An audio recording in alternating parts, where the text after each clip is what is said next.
The following is a presentation of the Belly Up Sports Media Network. Here's what's cooking on today's Sports Stove Football Show. We are talking coaching search, Super Bowl, and draft. That's what's cooking on today's Sports Stove Football Show.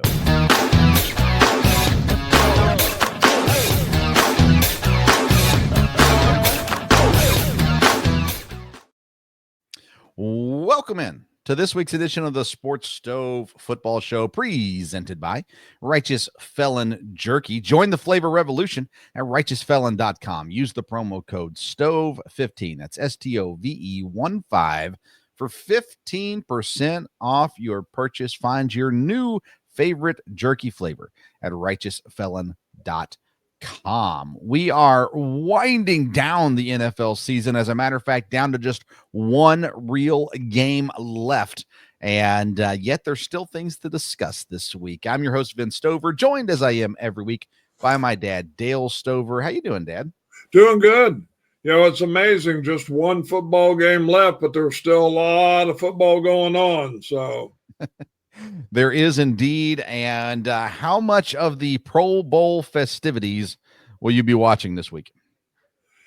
Well, I'll probably try to pay attention to it some. It's been kind of fun to watch, you know, just because there's a lot of personality involved, if I remember right. And so we'll see. I may keep up on some of it. I haven't really thought much about it yet. So I don't have any plans to watch the games, any of the games and activities, festivities this week. We were just actually talking about that tonight with my son. And I said, you know, as a kid, I enjoyed watching the Pro Bowl. We're looking for the Green Bay Packer helmet out there in the field.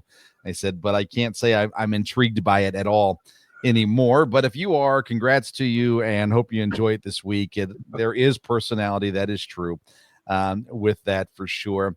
Let's talk about the conference championship games last week. And when you look at the games last week, we'll start with Philadelphia and Washington. And Philadelphia got the early jump, and Washington had some turnovers and different things. The fake punt by Washington, when I think it was 14-3, was trying to keep them in the game and stuff like that. But really, the Eagles just kind of controlled the game for the most part all throughout. And at the end of the day, there wasn't anything towards the end of the game that was going to scare them at all. So 55-23 final. Jalen Hurts 246 yards and a touchdown. Saquon Barkley 118 yards, 3 touchdowns. Jalen Hurts added 3 rushing touchdowns through the tush push and everything from there. Jaden Daniels, the rookie, 255 yards, a touchdown, an interception. He also had 48 yards on the ground and a touchdown. But I mean, Washington just could not, outside of Zach Ertz, who went off, and one great play by Terry McLaurin. There wasn't just a lot going on offensively for the Commanders in that game. And I think that's probably a testament to the Eagles defense as much as anything. But what were your thoughts on how that game transpired? Yeah, I would agree. I think the Eagles defense, was the difference. But the Eagles, really did control the game. A couple times it looked like, well, hey, Washington may get back in this because, again, they've been in a lot of games that, you kind of can't count them out. But I think Philadelphia did really control the game. Philadelphia's really playing well now. They've, of course, their defense is playing well as the offensive line. And, we talked about it earlier, Barkley, has just really been dominant this year. So it's going to be very interesting to see what kind of Super Bowl he has. Yeah, at one point during the game, they were down on the goal line, Philadelphia was, and Washington kept jumping the snap. And the official came on, and they were talking about this on the broadcast, so everyone watching TV already knew this, but the official came on the microphone. He said, if this continues, we can award a score to Philadelphia. And my immediate thought went to, and apparently I wasn't the only one because people were all over it on social media, is, oh, great. Now Patrick Mahomes doesn't even have to play. The refs can just give points to the Chiefs and they can win. But I was watching that and I agreed with Tom Brady. I was sitting there, and my wife was watching too, and she was like, well, this doesn't, why don't they just stop it? I said, well, they're not they're trying to jump the snap. They're trying to stop the offense. I didn't think there was much happening that warranted threatening giving points to the Eagles. Why not tell the Eagles they have to snap the football? Like why are the Redskins? Why are the Commanders not allowed to try to jump it? And they thought it was excessive and whatever it may be. I thought it was embarrassing for the NFL, quite honestly, and officiating as a whole to see that transpire. Thankfully, that didn't happen. They didn't give points to the Eagles. The Eagles finally scored, but it was one of the most odd things that I've seen in my years of watching football. That I just thought this is kind of crazy, and we're talking about it in an NFC Championship game as well. I thought that was odd. Were you watching when that was happening? No, I wasn't. I read about it afterward or whatever there. So, no, I didn't see that. And, I'm sure the officials, officiating's a little bit of a deal these days in the NFL anyhow. I don't know what they can do to really, solve that altogether, but I'm sure in this case they didn't want the game to get away from them, and I think it was appearing to do that, and so I guess did it ever come out? Could have they actually awarded points? Oh yeah, that's in the rules. Like I said, I wasn't Mike Pereira, whoever was on the Fox broadcast brought it up, moments before they talked about it on the field. So it's definitely was within the rules for them to do so.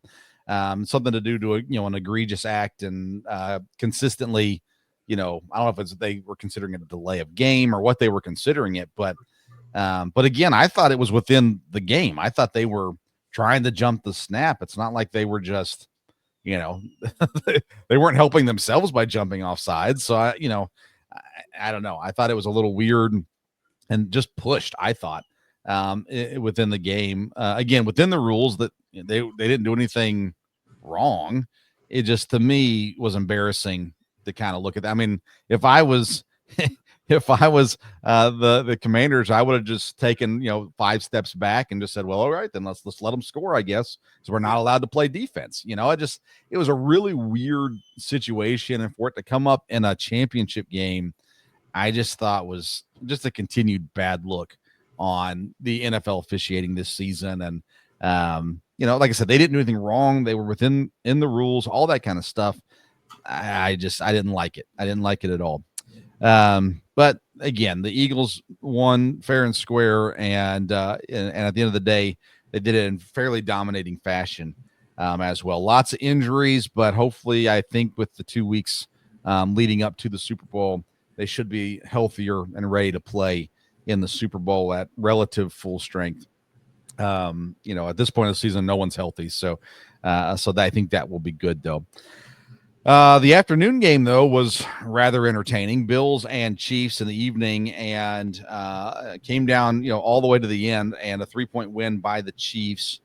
I thought that ultimately the Bills, they got out coached in this one. I think there were some definite coaching flaws made in Buffalo.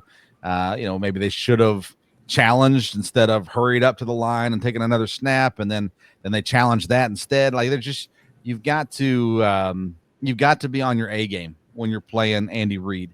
And I didn't feel like the coaches in Buffalo were on their A game. Now, they weren't bad and they weren't horrible, but this game was not horribly officiated like we saw the Texans game the week before. And Buffalo just lost this game. There were things that could have been better for the officiating, but ultimately the loss falls on Buffalo.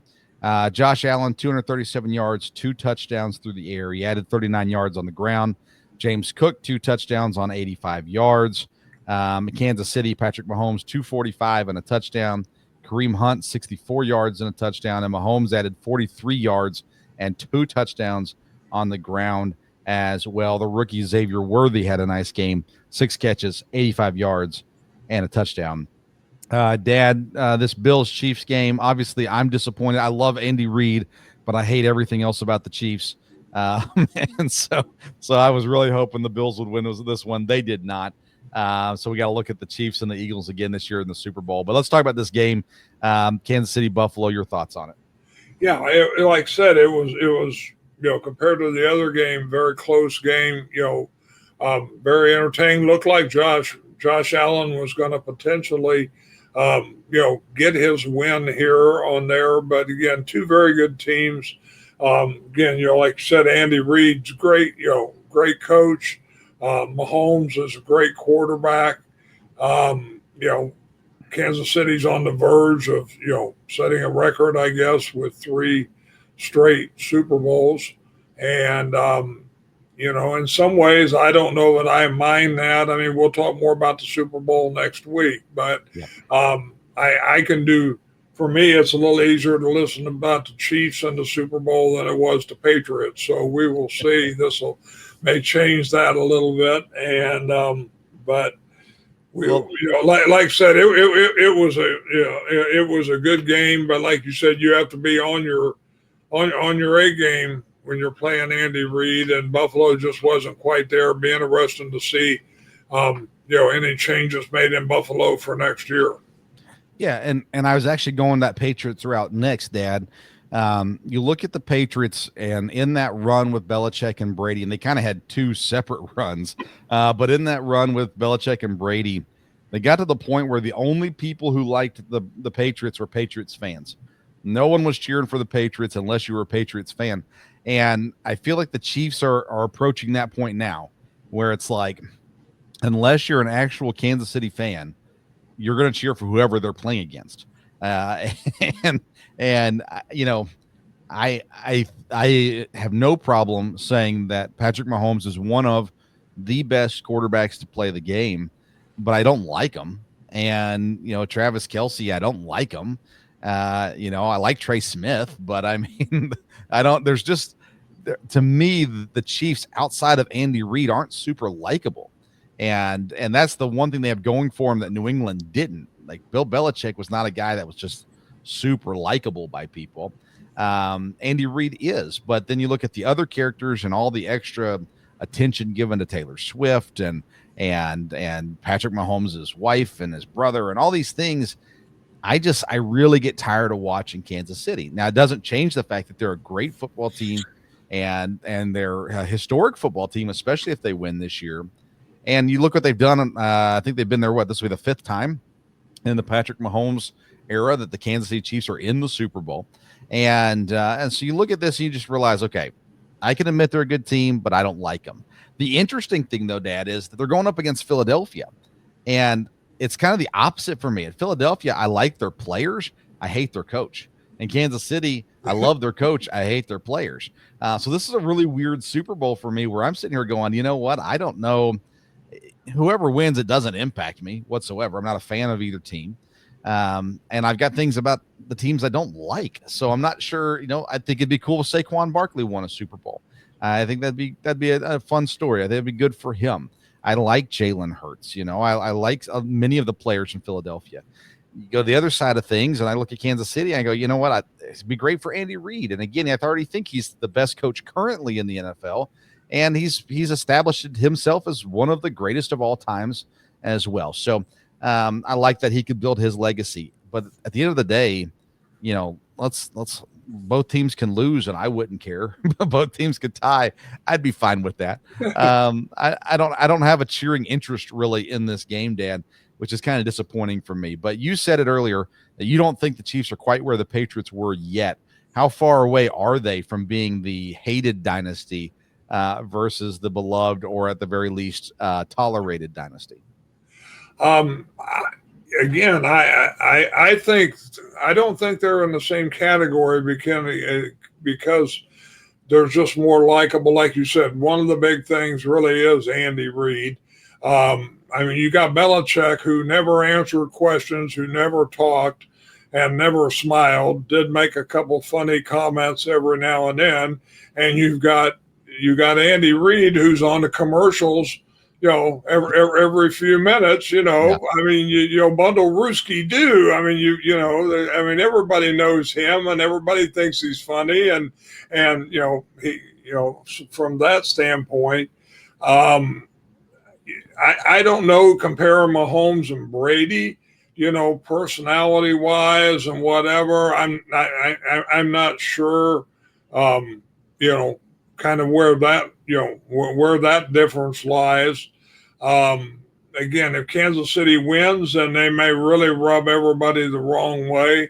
And then, I mean, obviously everybody's going to want to knock them off just like they did, the Patriots. So we will see. And Kansas City to me, is a little more vulnerable. I mean, you could have, Sure. They wouldn't have necessarily had to, make it this year or last year to the Super Bowl, but they did. And, to me, the Patriots got to be a little more like, boy, you're just not going to beat them, from that from there. So I don't think at this point you really look at both of them the same, because there's just a lot of differences. But, we will see. I think one of the key differences is the Chiefs got caught cheating, or the Patriots, excuse me. The Patriots got caught cheating with the Spygate stuff. The Chiefs, there's been all this talk about the NFL cheating for the Chiefs, where the officiating's been horrible and things like that. But it's not the Chiefs doing the cheating, and I don't think the NFL is cheating either. They just have been. There are some that Texans game had me scratching my head when it came to officiating. But that being said, I think there's still that aspect that separates Patriots and Chiefs from there. I think the Patrick Mahomes, what we saw this season especially, and I think it was in full display in that Texans game, he flops. And there's going to come a point where that's not respected. When it's so obvious that you're doing what you're doing for the purpose of drawing the foul versus actually just going out and playing football. You're not trying to beat the other team. You're trying to manipulate the game. And I think people are not going to love that over time either. So we'll see. And again, Mahomes' wife and brother have always kind of rubbed people the wrong way. And now you got Taylor Swift being jammed down our throats. So there's definitely things. Next week, we're going to preview and predict the Super Bowl. So we'll talk about that more next week when it comes to that. Let's look at some NFL news going on here. Some new hires here. The Jets have hired the old coach Wilkes, and he's been in Carolina recently. He was the Arizona head coach as well. But Steve Wilkes is coming over. And he is going to be the defensive coordinator for the Jets. Aaron Glenn has announced that he is not going to call the plays on defense. And so that's pretty cool. Wilkes getting a job there. Then the Raiders are bringing back their defensive coordinator as well. So, of course, the hiring of, and we'll talk about this in a moment, but the hiring of Pete Carroll, and they go out and they retain Patrick Graham, their defensive coordinator. That's a big deal for Las Vegas, for sure. And then let's see here. Well, let's talk about the hires now. Pete Carroll in Las Vegas, Dad. He's a veteran coach. Obviously, he's won at the college level, won at the NFL, and looked at a couple different jobs that look like this year. But ends in Las Vegas. We know Tom Brady was influential in these hiring process. What do you think Pete Carroll brings to Las Vegas? And do you think it was a good hire, or do you think it was a mistake? I think it was probably a good hire because he does bring experience. Again, I mean, he's got some age. So is he going to be the coach for the next 10 years? No, I don't think so. But he could stabilize things and could bring a system there that, helps them. So, again, these younger coaches, we had so many coaches on the list. There were some younger guys, they could have went with, no doubt about it. But I think maybe that's not a bad hire. So we will see. We'll see how it turns out. Again, you'll see exactly his, the staff he puts together and who he brings in there. So, yeah, Pete Carroll is an interesting character. I don't know that he would be my first choice, especially at the age that he is. But that being said, he's a winner. He's won at multiple levels. He brings energy to a program. And I think he brings stability, even if he's not there long term. Maybe it's a deal where they say we're bringing in Pete, and then we're gonna retain Patrick Graham, and maybe the goal is to make Patrick Graham the coach in waiting. They have not seen that, but that would make sense as well, and he can be there and kind of transition that process, which I think would be good. Yeah, I'm intrigued by it. The Jacksonville Jaguars went the opposite direction. They went with a guy who is not old. As a matter of fact, he's very young. It's a guy that doesn't have a ton of NFL experience especially at this level. Liam Coen gets named the head coach in Jacksonville. He was at the University of Kentucky not that long ago. He was at Tampa Bay last year. He was, of course, with McVay at the Rams before Kentucky. So he gets the job there in Jacksonville. A really intriguing story because, he went to Jacksonville, interviewed, turned down the job. It was announced that he was going to be back as the offensive coordinator in Tampa, and then he didn't show up to sign his contract, and nobody from the Buccaneers could get a hold of him. He had snuck back to Jacksonville and worked out the details after they fired their general manager, and worked out the details to become the next coach in Jacksonville. So that's intriguing, to say the least. I think this is a dangerous hire for Jacksonville. I think he showed his immaturity in this process, and I'm not sure that Liam Coen is ready to be an NFL head coach. That being said, he's a bright offensive mind, and they definitely need their offense to get on board in Jacksonville. What are your thoughts about Liam Coen being the coach in Jacksonville? Yeah, the opposite of the Raiders. I don't think this was a real stabilizing situation, like you said. Now, again, he's a young offensive mind, and maybe, he'll add, some energy. Again, it'd be interesting to see what kind of staff he hires. I know some of the staff he's looking at are also inexperienced as far as in the positions that they're looking at. I know the Packers were worried about losing their linebacker coach to be the defensive coordinator there. But he hasn't been hired yet, so we'll see. But yeah, I agree with you. I think it's a little risky in Jacksonville's part. Maybe it'll create some excitement or whatever among the fans, but I a little surprised on that one. Like I said, I don't think that lends a lot of stability there. Well, speaking of unstable programs, let's go to Dallas. The Cowboys hire Brian Schottenheimer, whose dad, Marty, of course, was a great coach, a very good coach in the NFL. The Cowboys, they had a lot of names pop up. Brian Schottenheimer's name became more popular later in the process. Obviously, he was already in the program. Jerry Jones knows him. We know Jerry Jones likes to hire guys that he can control. And maybe that's the situation here. Dallas Cowboy fans not pleased with this hire, at least the ones that I've spoken with. My good friend Kelsey here at the Belly Up Sports Network, he said, I'm no longer a Cowboys fan. After being a lifelong Cowboys fan, I have to find a new team. So, Dad, let me get your initial reaction to Brian Schottenheimer in Dallas. Well, I was surprised. Nothing surprises me a lot with Jerry Jones, so you never know about that. But it looked like they would go outside, and from there, I think again the reason to hire Schottenheimer was, like you said, control. It's somebody that Jones knows. It's somebody that knows the situation. I'm sure he knows all the rules as far as what he can and can't do in that situation. I remember some of the players, were a little outspoken about McCarthy being gone. So the only thing I can think of is maybe that would stabilize that a little bit since Schottenheimer was already there. Maybe players, would feel more comfortable with that. But that's not the hire I was expecting at all in Dallas. So I was a little surprised to hear it, and I wouldn't think this to be the thing that would turn them around. So, which is fine with me. I'm not a Cowboys fan, but I was surprised about the hire. Yeah, I mean, I actually like the hire. I might be the only person in the world. I like this. Now, it is risky.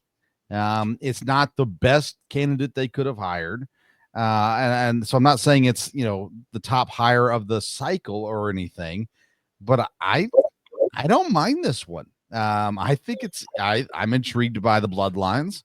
He's not new to coaching. Obviously, his dad is someone that I'm sure, has learned a ton from when it comes to this. He's got not only his dad, but he's got his whole life has been around the industry. So I'm sure he has relationships as deep as any other coaching hire of this cycle. So I like the hire. Again, it's not the best person they could have picked, but I also don't think it's a bad pick. I think it's a lot better than going with a Jason Witten or even a Deion Sanders in this situation. I like it. So I'm for this one. I think it's a B plus or a B higher, in my opinion, for Dallas. The last team yet to hire a coach is the New Orleans Saints. All the rumors are now pointing to Kellen Moore, the Eagles offensive coordinator, former Dallas Cowboy offensive coordinator, former quarterback Kellen Moore. Everything is now saying he's the guy.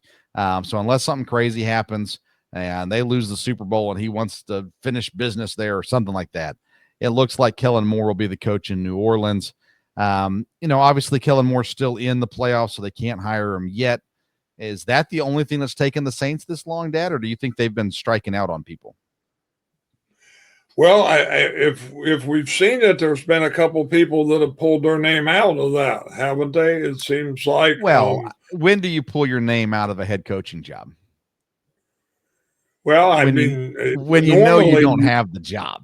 Is when you say, I'm going to pull my name. Normally you don't, but maybe it's not as appealing a job. So we will see. I mean, I thought McCarthy would be a fit there, so I was a little surprised on that. Kingsbury, so, we will see. I think Kellen Moore may be a good guy to give an opportunity to there. So we will see. I was going to ask you, we had a big list here of all the coaching possibilities. Who or does anybody really surprise you that they were not hired in this cycle? No, I'm not surprised at the guys that didn't get jobs. They said the McCarthy and Saints thing that started off, something happened there. And basically by the time he actually interviewed, it was going to be a no. Something, I think it was from the Saints end, offended or upset McCarthy. So that wasn't going to happen. I'm trying to think through. I'm looking at the other names real quick. I thought Spagnuolo might get an opportunity in this cycle. So he's maybe one. But outside of that, I mean, Ben Johnson, Aaron Glenn, Mike Vrabel. Those were the three that I thought had to get jobs in this cycle. All three of them got jobs and got good jobs as well. Pete Carroll kind of came out of nowhere, to be honest with you. A lot of run at Brian Flores, or at least interviews for Brian Flores, didn't go anywhere. Joe Brady was a possibility, at a few places as well. But I think, to me, it was just Vrabel, Johnson, and Glenn were the three that had to get jobs, and then anybody else was kind of up for grabs ultimately. So I am surprised Spagnuolo didn't get a deeper look, or maybe he did. I don't know, and maybe he still gets named the Saints coach, right? I mean, he's not part of that process right now. It seems like it's down to Mike Kafka, Anthony Weaver, and Kellen Moore. So no, I'm not surprised that no one got hired. I think the best hire still is Vrabel. I think he's the best coach there, but I do think Johnson and Glenn could both put themselves in that category when we look back on it in 3 or 4 years and go, yeah, that was a great hire, because I think both of those guys are going to be really good. And I'm intrigued to watch Aaron Glenn and the Jets and see what kind of power he has to form the team he wants. That'll be important as well. But yeah, no, I'm not surprised that these other guys didn't get jobs. I was probably maybe a little surprised about Flores. I thought he might be one that would. Again, I don't know, but I wouldn't have hired him. But I was a little surprised maybe that when I looked at everybody on the list and Brady, but Brady may have decided to stay at Buffalo, or maybe it was because we didn't get the job anywhere. So yeah, I think Joe Brady would have been a better hire than Liam Coen, personally. But Flores, anytime you're in a lawsuit with the league, it's going to be hard to get a job as a head coach. So that's not surprising to me. There is other news in the NFL we're not going to take time to discuss from this week. But Dad, we still have the draft, of course, a couple months away. Everyone's breaking down their big boards, and it seems like the Titans pick is really down to three options at this point: Shedeur Sanders, Cam Ward, or Travis Hunter. The Titans have come out and said they're not going to pass on this, what's the word they used? Oh, basically this once in an era player talent. And that seems to kind of point towards Travis Hunter more so than one of the quarterbacks. But I just have a hard time believing that the Titans would pass on a quarterback. And I'm really intrigued to see as we go through. We got the Senior Bowl going on this week. And so there's some quarterback news coming out of there. Then we're going to have pro days and the combine. I'm really intrigued to see how this quarterback, order shakes out and to see if Cam Ward does rise to the top, if Shedeur Sanders is staying at the top, or there's a lot of talk now about some quarterbacks rising up the board here over these next couple months. So we'll see how that shakes down. Right now, I'm still leaning towards Cam Ward at the Titans. But at this point, nothing surprises me, especially in Tennessee for there. Any thoughts on draft pick number 1? No. So it looks like you definitely think they'll make their pick. Then they won't trade that. So I would be surprised if they trade it. Obviously, there's potential for that because you have teams that want quarterbacks. And, even the teams like the Giants who are at 3, where if the Titans want Travis Hunter, they can trade to number 3 and get him.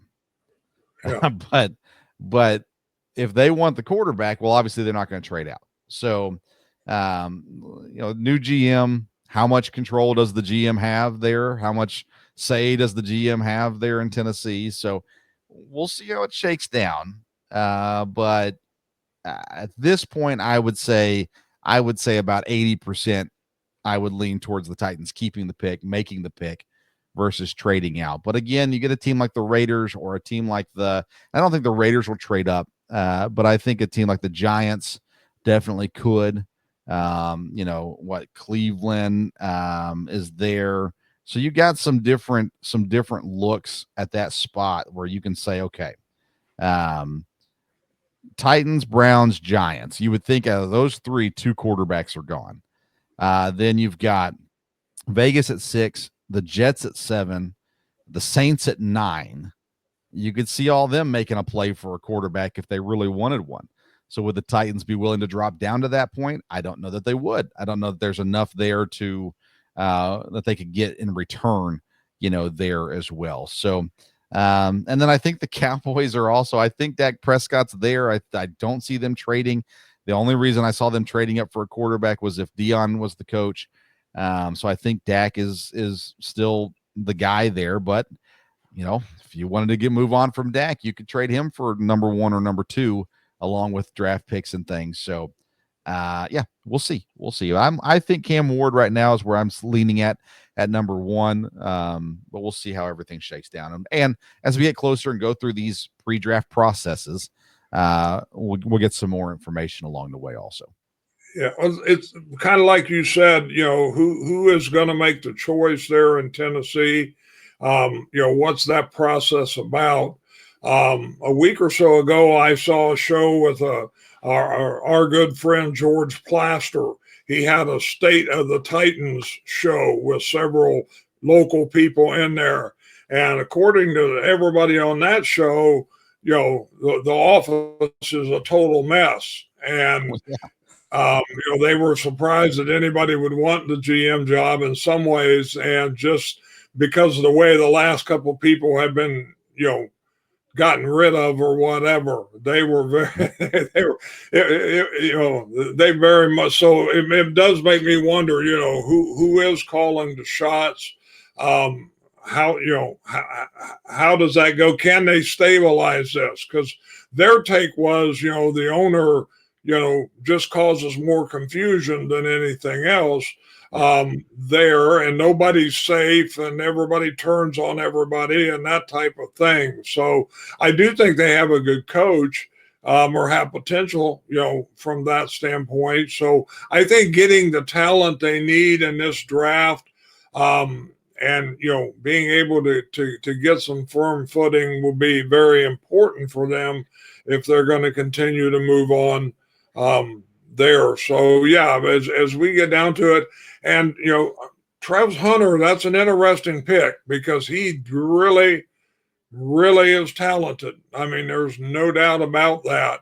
And not a lot of those guys come along. So and I think there's probably a lot of talent in the draft. I'll be anxious to kind of dig into it and look here in the next couple of months. So yeah, and Hunter fits well in Tennessee because he can play cornerback full time and get snaps at wide receiver, but they have some wide receivers. So it's not like he would have to come in and be an integral part of the offense at the same time. So yep, we will definitely, as we get closer to it, we've actually reached out to some draft prospects.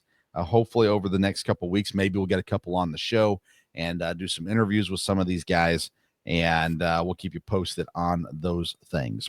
All right, Dad, anything else football-wise you want to discuss tonight? Nope, I think we're fine. So like I said, we'll look forward to it next week and the Super Bowl coming up. So yeah, next week we'll predict the Super Bowl, get you all ready for that. Then now's the time to prepare for your Super Bowl party, and you need some good beef jerky at your Super Bowl party. And there's no better place to get it than Righteous Felon Jerky. Go to righteousfelon.com. You can get the pack that gives you one of every flavor, or you can pick and choose how many you want of each flavor, whatever it may be. They have beef sticks also. We recently just had some more of the fowl capone, the turkey jerky. Really solid stuff there as well. So go to righteousfelon.com. Use the promo code STOVE15. You're going to get 15% off your purchase. Other content coming out from us this week. Sunday night, I'll be live with Kevin Wilson. We'll be talking fantasy baseball on the Belly Up Fantasy Live Baseball Show on the Belly Up Sports social media pages, and available on the Belly Up Sports YouTube channel as well. And so make sure you tune into that. We're getting in. Let's see, we've already done catcher rankings and first base rankings. We're doing second base rankings and starting our AL East preview this week as well. So make sure you tune into that. You can follow me on Twitter and Instagram at Sports Stove to keep up with all the content that is coming out. Well, we sure appreciate you tuning in to tonight's edition of the Sports Stove Football Show. Next week, we're back to talk Super Bowl. And until then, we'll see you around the Sports Stove.